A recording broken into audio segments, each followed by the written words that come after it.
बसंत ऋतुर शेष शनिवार दिन शिशु संसदर सदस्य माने बेरार प्रसिद्ध समुद्रकूल विमान बंदर एकाठी हुअन्ति, जेउठारे पूर्व दिगर बेलाभूमि रनवे भाव में व्यवहार करा जाई थाए।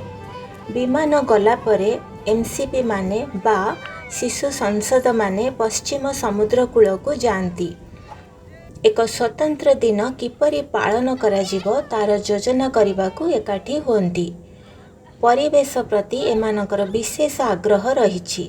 आज सेमाने समुद्रकूल को सफा करिबारे साहाय्य करिबा पई बंधु एवं संपर्कीय माननकु निमंत्रण करिसंति। खूब शीघ्र शिशु संसद एवं सेमानकर सहायक माने पूरा समुद्रकूलर चारिआडे काम करिबा आरंभ करंती। एही प्रकल्प अनेक उपाय लाभदायक अटे। प्रथमे यह समुद्रकूल को स्वच्छ, सुरक्षित एवं अधिक आकर्षणीय करिथाए। द्वितीय समुद्रकूलरू सफा होइतिबा प्रत्येक अलिया आवर्जना बैग पाई स्थानीय परिषद सेमानंको पैसा देइथाए। शिशु संसद चलाइबा पाई पैसा खर्च हुए। एही सब खर्च बहन करिबारे एही पैसा साहाय्य करिथाए। तृतीय प्रत्येक सदस्य जॉन मुइर ट्रस्ट रु पुरस्कार पाइबाकु लक्ष्य रखती एवं एठारे सेमानक कार्य सेही लक्ष्य पूरण करिबारे साहाय्य करे। अलिया गदेबाकु बेसी समय लागे नाही। एथिरे किछि अस्वाभाविक जिनिस मध्य अंतर्भुक्त थाए जहा आपण समुद्रकूल पाइबाकु आशा करि नथिबे। मध्याह्न पिकनिक लंच रा समय।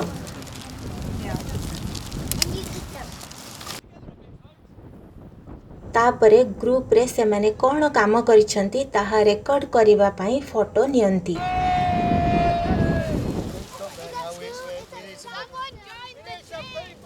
एहा परे समुद्रकूलरू समस्त आवर्जना उठेबाकू पड़े।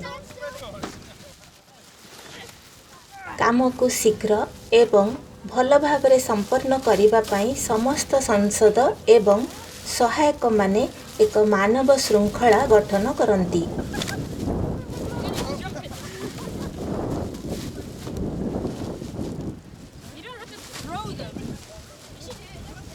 नॉर्थ बे कम्युनिटी हॉल रे अपराह्न कार्यक्रम आयोजन करा जाई थाए।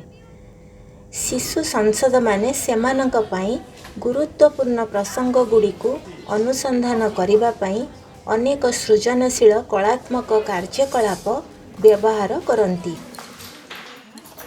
एठारे प्रत्येक सदस्य गोटिए विषय रे काम करंती, जहा परे एक बड़ मिलित कार्य रे जोग हुए।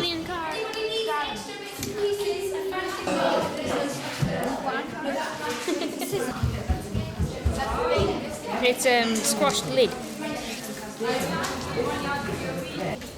प्रत्येक एमसीपी समुद्रकूलरू संग्रह करिथिबा विशेष अर्थ थिबा छोट छोट जिनिस रे एक पक्षी आकृति को सजाई थाए।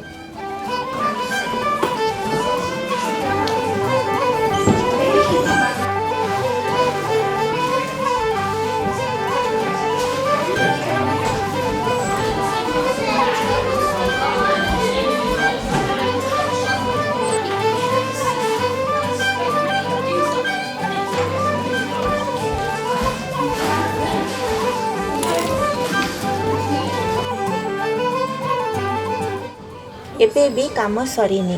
बेनबेकुलार रे वर्षर शेष मीटिंग रे सेमाने एहाको संपूर्ण करिवे।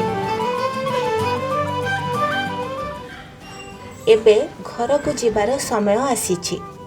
जो माने बेरारे रुहंती सेमानंक पाई एहा दूर नुहे, किंतु यूईस्ट सदस्य माने घरे पहुँचीबा पूर्वरु बस रे और पुणी नौकारे जाई यात्रा संपूर्ण करंती।